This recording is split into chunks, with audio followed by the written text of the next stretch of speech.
Programa Sociedade Solidária de volta. Na edição de hoje falamos sobre a inclusão social das pessoas em situação de rua, e destacando como a fotografia, a arte, pode ser uma eficaz estratégia de inclusão.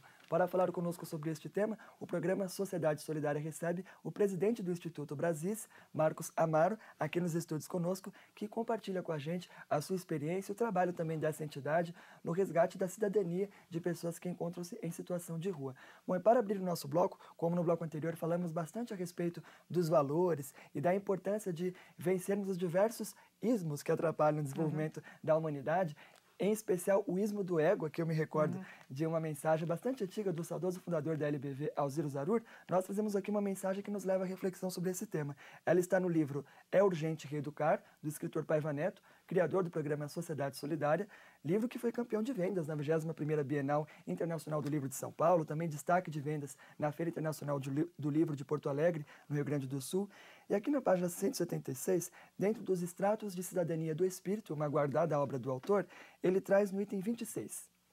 A economia não pode ser o reino do egoísmo.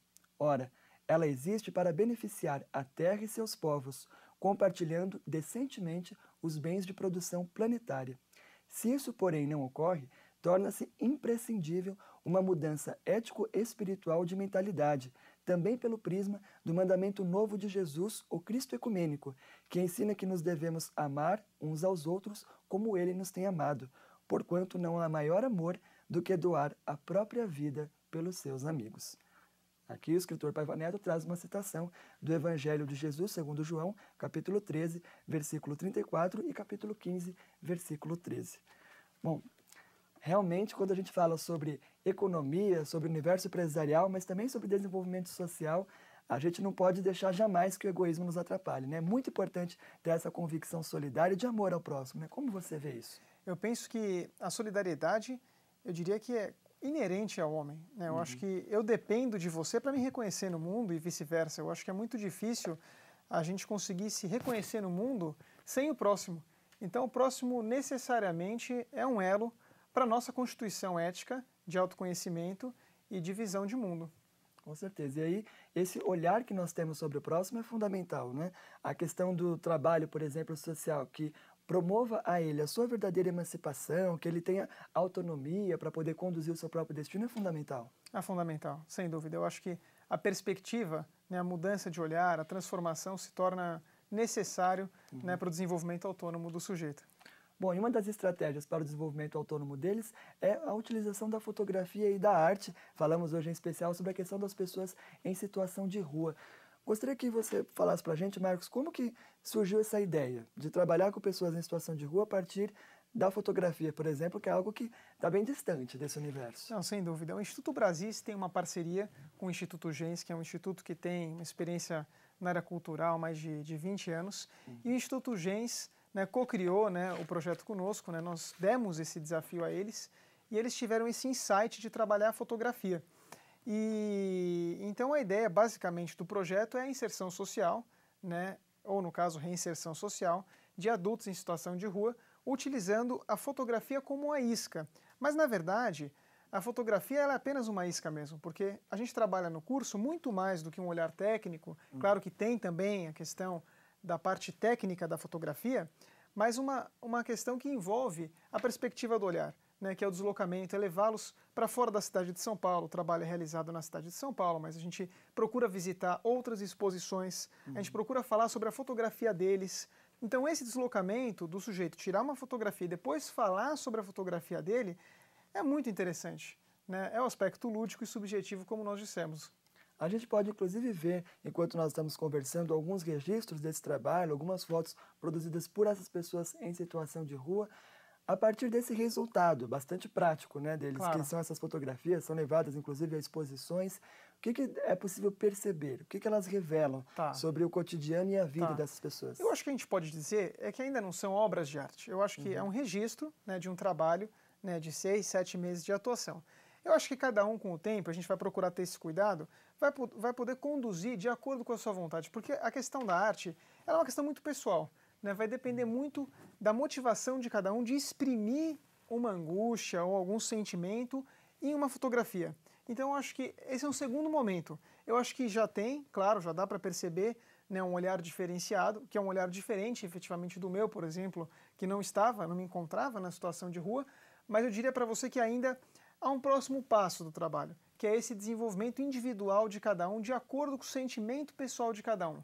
Por enquanto é uma apresentação, né, das possibilidades que a fotografia oferece, mas no segundo momento certamente a gente vai caminhar para a questão artística individual de cada um, se assim for a vontade do indivíduo. A gente não quer obrigar ninguém a fazer nada, cada um tem a sua vontade. Bom, e considerando que as pessoas em situação de rua enfrentam dificuldades muito profundas, algumas ligadas, por exemplo, à questão das drogas, algumas ligadas à questão da própria deficiência intelectual, que inclusive surge muitas vezes como resultado dessa condição tão degradante a qual muitos estão submetidos, que estratégias são necessárias para poder trabalhar e ter um resultado Sim. com esse grupo? Quais são os desafios que aparecem ali no cotidiano? Acho que essa pergunta é fundamental, Daniel. Acho que a gente pode ver essa questão de dois ângulos. Primeiro, a seleção, né? A seleção desses participantes foi muito importante porque todos eles queriam, de alguma maneira, sair dessa situação. Então, de novo, a vontade passa a ser fundamental. Se o indivíduo não tem vontade de se transformar, é muito difícil, a gente não deve nem querer obrigar a pessoa a se transformar. Cada um, né, tem aqui... É um outro tipo de trabalho É que um outro necessita tipo de ser trabalho. feito. Eu diria que seria um outro tipo de trabalho. Na nossa perspectiva é mais difícil. No entanto, a gente entende que, por exemplo, trabalhar a questão de grupos pequenos, né, um grupo de 10, é muito interessante. Geralmente, as ONGs têm mais dificuldade de entender trabalhos tão pequenos, porque geralmente os investidores, sobretudo desses projetos, consideram a questão dos números, da estatística. A gente não, a gente acha que mudar a vida de uma pessoa é 100%.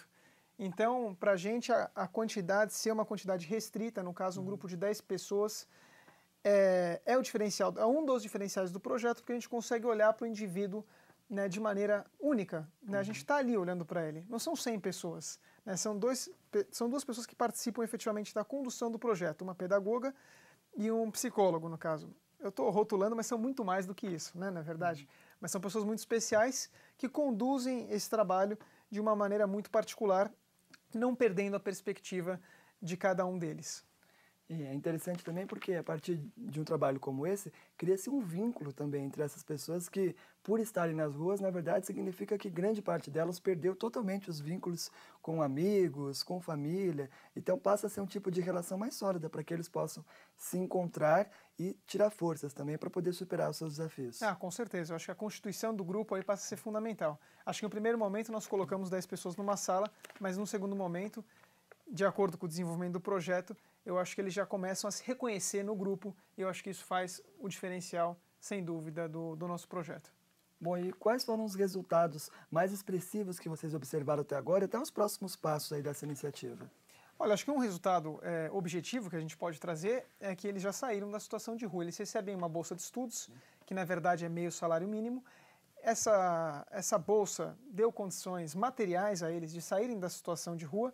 Então, há um objetivo já cumprido, né, nesse caso, se o sucesso, entre aspas, do projeto for não estar mais na situação de rua. E o outro é a revelação das fotos. Nós fizemos um leilão, né, recentemente, vendemos todas as fotografias, né, foi um sucesso absoluto, e redistribuímos a renda desse leilão, metade para os participantes do projeto e metade para o Instituto poder retroalimentar os seus projetos. Então criamos formas, através da gestão, né, inovadoras e eficazes para conseguir retroalimentar os projetos, não necessariamente com a dependência de mantenedores. Os mantenedores subsidiam o projeto no primeiro momento, mas o projeto se cria condições retroalimentares para o seu desenvolvimento. E no caso, essas pessoas que participaram dessa exposição, então agora cada uma, por exemplo, vai seguir com a sua própria vida. A gente está tendo um olhar individual para cada um. O objetivo é que em um determinado tempo, sim, nós gostaríamos que sim, nós não gostaríamos, não que isso seja errado, a gente poderia também continuar com eles, mas a gente gostaria que eles criassem condições próprias de poder caminhar, e eu acho que os nossos esforços estão sendo dirigidos para isso, e eu acho que a minha satisfação pessoal vai ser poder cortar o cordão umbilical, né, como eu cortei da minha mãe, né, quando nasci, para isso, para eles poderem caminhar. Como as pessoas que nos acompanham podem obter outras informações a respeito desse trabalho, dessa técnica de utilizar a fotografia e a arte como uma ferramenta de inclusão social? O nosso site é institutobrasis.org.br. Estamos também nas comunidades sociais, no Facebook, através do nosso perfil na página. É o projeto Trecho 2.8, Trecho sobre o qual 2.8. comentamos. Por que esse nome? Trecho, na perspectiva deles, dos adultos em situação de rua, se refere a buscar oportunidades em trechos. Então, seriam, no caso, considerados pessoas que estão buscando oportunidades. E 2.8 se refere, basicamente, à melhor lente, ao melhor ângulo de visão. Então, a oportunidade do melhor ângulo de visão, a gente poderia traduzir dessa maneira. A partir dessa experiência, que aprendizado, que recomendação você traria para as pessoas que acompanham o programa? Eu acho que a solidariedade, sem dúvida nenhuma, passa a ser, né, um valor cada vez mais merecido, destacado, reforçado na nossa sociedade, porque realmente o momento que a gente vive, na minha perspectiva, é um momento que depende de transformação para a nossa condição humana continuar existindo no planeta. Eu acho que se o homem não tiver o olhar próprio para ele mesmo nesse momento e cuidar do indivíduo, cuidar do seu igual da mesma maneira, dificilmente o homem vai continuar existindo no planeta Terra.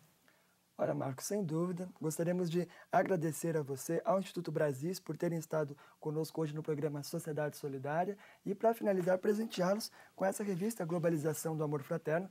É uma publicação especial da Legião da Boa Vontade, dirigida aos países que fazem parte da ONU. A LBV participa nas Nações Unidas desde 94 e, em 99, alcançou o status consultivo geral no Conselho Econômico e Social das Nações Unidas.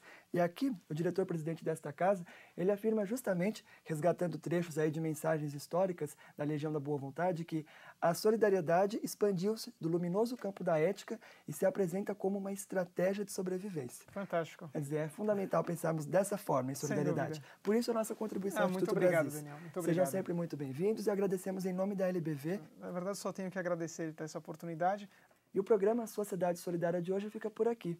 A você, nosso amigo telespectador, o nosso muito obrigado pela sua audiência. E até a nossa próxima edição.